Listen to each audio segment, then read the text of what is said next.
I am. Hello, Rimfire friends. I hope everybody's doing well.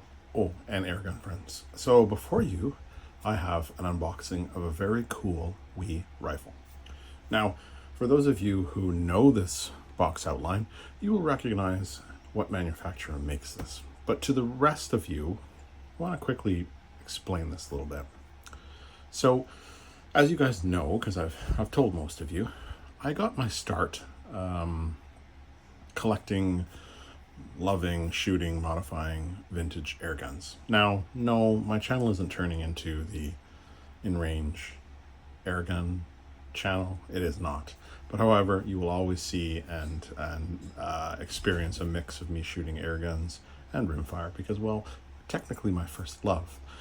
However, I don't really like all air guns like some channels, and I have this affinity for purchasing and using different low end. It's just not me. I like quality air guns. I always have. I used to collect ones from Germany and England. Those were the places that I chose as the most high quality. I did have an assortment of Craftsman, early ones, 40s, 50s stuff, but I really prefer the German and British air guns, still to this day. Anyway, so I recently repurchased a rifle that I've had several of over the years, and you know, through horse trading and letting things go and moving on, I don't currently own one, and I decided recently I needed to. So, without further ado, you guys probably already know what this is. This is a Weihrauch HW30. Now, in my opinion, this is, if I could only have one air gun, it would be this one. I know, right? Crazy. But this is a very, very sweet air gun. And it, for me, ticks all the boxes when it comes to what I want and seek to experience while shooting an air gun. It's made in Germany by Weihrauch, very old company, makes some of the highest quality, if not the highest quality, Springers on the market. Now there's some out there, I'll quickly say, that are just as nice. Air Arms, Diana, they're nice looking. But there's something about these guys, price per performance, that has an allure. I've never met an HW that didn't shoot lights out. And all the HW30s exceeded my expectations because they're a very mild-mannered airgun. A lot of people consider them a child-size airgun. Don't let that fool you. They are probably the perfect balance between feet per second or muzzle energy and enjoyable cocking effort, the whole 9 yards. So, I'm going to show this one to you. So, there's a couple different models on the market, but Canada doesn't really get those. We have like one authorized dealer in Canada, and they're always out of stock. So in the UK, they have some whole bunch of cool models that you really don't see, or US too, that you really don't see here, like exclusives for different, like, you know, Pyramid Air and stuff like that. We don't see that. They're hard to come across. So I purchased a plain Jane, so right now on the market is the kind of the standard one is the HW30S, and that one has checkered beach furniture, stock made by Manelli. This one is a previous generation to that. And this is exciting for me. I love this air gun. I think I've had 4 over the years, and this is the most base model one I've owned. The last one I had before this, I really regret trading, but I did, because I like that. So it's all encased in this funky, nice German plastic here. You can see this is how it's shipped. Has a manual inside this plastic bag. Okay, I'll just set that aside while we have a good look at it. And I'll just show you in the box. There's nothing. This is a typical classic Weihrauch box with its fancier sisters, cousins, siblings, I suppose, on the outside. I always like Weihrauch boxes. They're kind of, I've been using the same box for years, and I always get a funny feeling when I see it. But anyway, I'll set that aside. So in this bag here, you get the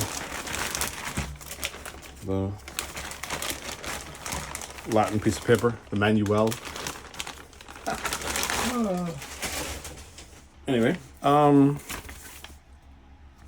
so like I love manuals like this because, well, they're German first, as they should, because they're German. Anyway, a bunch of cool information in there, and we talked about the last manual that from the semi-auto from Turkey there that we looked at. That was a nice manual. Let's compare it to this manual, because for those of you who remember, so this manual is very like German, very to the point, no pictures, multilingual. I don't know. Like, I'm not gonna deduct any points from this manual because, well, it's Weihrauch and they're like legendary, and so. But the manual with pictures was great, because if you insert pictures, you don't need so many words. Because, well, in countries where your lingual doesn't cover, the pictures work. Makes sense to me. However, I'm not these guys, so they get a pass. Sorry, 5-star manual. Just how it is. All right, get on to the more important part, the rifle. So let's have this is as it came out of the package, by the way. I have not deboxed this or unboxed it. You can see that it's slightly cocked. That's to keep pressure off the breech seal. That's what you want to see. So I'm just going to close that a little bit. So this is a plain beech stock, although you can see the finish is excellent. It is ambi. Finish is very nice for this type of wood. Beech is tough. We all know that. It's not like a coffee lacquer that hides everything.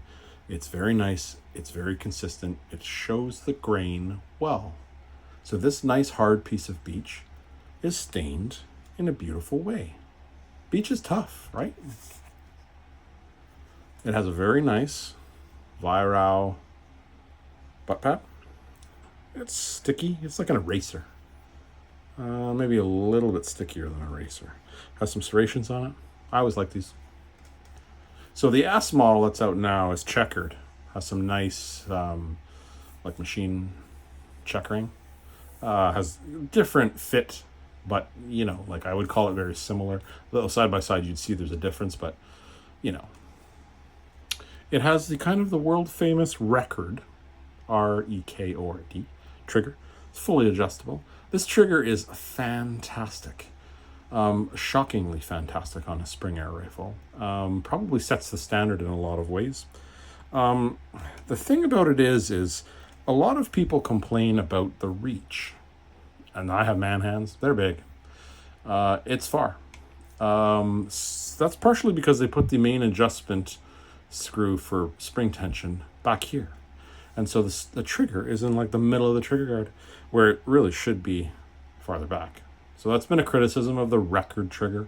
A couple companies in the UK make a setback trigger that moves everything a little bit farther back. Those are nice. Like, I don't have a problem because I normally set them so light, you don't need it, but you do not get full finger engagement. So some people with smaller hands might notice that.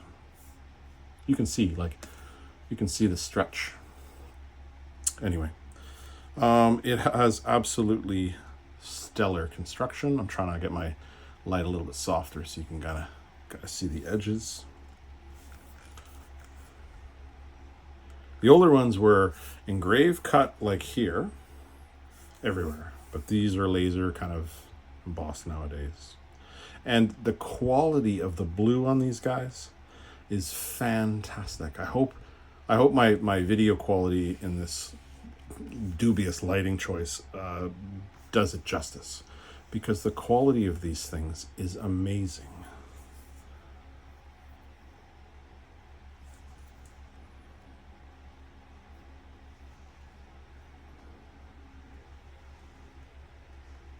Okay. So these sights on these guys are fully adjustable for elevation and windage, and they have a really cool, I don't know if you can see that. Oh, you can. You see how that square at the back has 4 different notches for precision? So although this is a tangent sight, not an aperture, you can dial it in for adjustment for fineness, let's say. Beautiful touch. Weihrauch tangent sights that come mounted are gorgeous. Very well thought out. And then I'll pause that for a second and I'll talk about this. So every Weihrauch comes with one of these little hang tags here. And what's so awesome about this? I'm going to try not to rip this. I don't think I've ever not ripped one. I'm going to try. Oh, ooh, I think it did it. Anyway, what's in here? Well, I don't know if I'll get them all out because they're oily. Get out. There it is. Something really cool. So you have factory comes with Plus there's one up front there. So you get 6 front inserts. Yes, the front sight factory takes inserts. Genius. Look at this. Come on, man. Like, this is all you'd need. So, in case you guys didn't see my earlier video about starting an airgun league, this is all you'd need. High quality German Springer with all the sights you'd need for an informal competition. Adjustable trigger. Supreme accuracy. Absolute heirloom quality. Throughout. Am I like excited about a gun like this? Yeah, because like honestly, I don't know what everybody in their areas pay for a gun like this. So let's say in Canada to buy this, it's about $500, let's say. That's the price of a low end, let's say Savage rimfire here in Canada.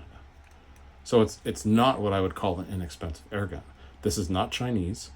It's German with German craftsmanship. So you're getting everything that you would expect. Look at the machining on the breech face, the breech seal. Ball bearing retention. Fit and finish is flawless. There's no chatter marks. There's no poor tooling on this. Listen to it. You don't hear any real sound. You just hear a spring compressing. This is brand new. It's never fired a shot. There's no crunching or weird Chinese Springer sounds because it's a Weihrauch. So this doesn't have any of those because it was made to a high standard. So $500, let's say, is a lot of money, but this will reward you in a lot of ways. Accuracy, performance, repeatability, quality, looks. And this is a plain Jane model. Gorgeous. Anyway, getting ahead of myself. So it has fully machined 11mm dovetails with some scope recoil pin locations. On an air gun and a spring air gun, for those of you who don't know, the recoil of a spring air gun is harder on a scope than a 50 BMG. What? You say, how is that possible? It's an air gun. It's because there's a spring that presses a large metal piston and that slams forward and it jars the scope way worse than a typical centerfire's recoil would be, if you didn't know that. So you have to use a Springer specific scope. There's some out there, but they're very hard on scopes. I've actually turned reticles and scopes and had the glass fall out from shooting them on Springers. Very, very hard. So these pins are for a pin that goes inside certain scope rings rated for air guns that you thread down in, and it centers that. And as the gun recoils, it doesn't allow the mount to drift back. It's a recoil pin stop. Very important to have on a quality air gun. And that's what that's for. So you should use one of these with a one-piece mount with a Springer rated scope, and away you go. There's lots out there. Or you could also use these beautiful sights. Now, the cool thing about these sights is they're mounted on the barrel. So regardless of you opening and closing this rifle, because they're mounted on the barrel, you will always get consistency shot to shot. They're not going to be affected by, let's say, a scope or an aperture rear sight mounted on the back. That would, might be affected by this pivot point. Because they're mounted directly on the barrel, shot to shot will be extremely consistent. Very good if you're shooting like 10-meter recreational air guns for fun. So this particular guy from the factory, there's a few different versions. This is the firearms license in Canada version. So this shoots at about 630 to 650 feet per second in stock form. With a typical pellet. You can play with that number. You could shoot a heavy pellet out of it and you would get under 500 feet per second if that's in your thing. Or you could change the spring out to be sub-pal, which is what I'm going to do because, well, I'm going to be shooting this in an indoor environment and the requirements are 500 feet per second. So I will change the spring out tomorrow and it'll shoot sub-pal. But in stock form with 650, 600, let's say, with a standard pellet, this is all the air gun you ever need. This will shoot, I'm not even joking, half-inch groups or less at 40 yards. Not even joking. The last one I had, I could shoot shotgun shells lying sideways offhand at 25 yards. These are beautiful air guns, and don't let them fool you in terms of, oh, it's just a Springer air gun. Nope, not the same as your Ruger Airhawk. It is a completely different kettle of fish with a price tag to match. Anyway, I'm going to leave this one here. Next time you'll see this guy will probably be at the airgun event on Tuesday, and we'll shoot it for fun. So if you have any questions or comments, leave below and I'll do my best to answer them. But if not, this rifle speaks for itself.